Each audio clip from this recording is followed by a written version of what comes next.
تعيش مع نفسها شوية اهو.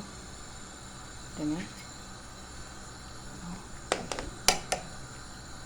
بس ايه، هحاول اغطي الفراخ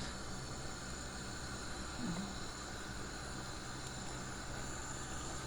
اغطي الفراخ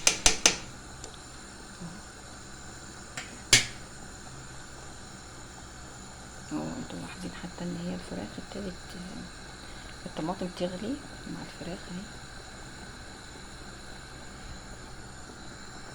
اهي. ده بقى نص معلقة من جوز الطيب، ومعلقة صغيرة من الفلفل الأسود، ومعلقتين كزبرة ناشفة، ومعلقتين من الملح، وهضيفهم على الفراخ دلوقتي اهو. يا جماعة الطماطم اتضربت خلاص، وهنضيفها على الفراخ.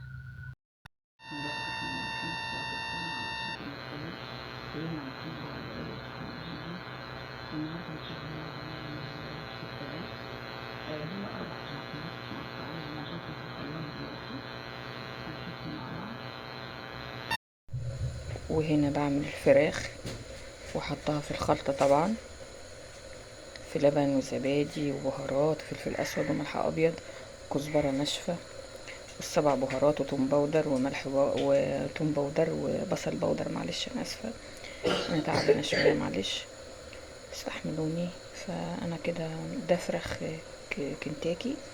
وهناك بعمل رز طبعا بسمتي، وهو ده اكل النهاردة ان شاء الله.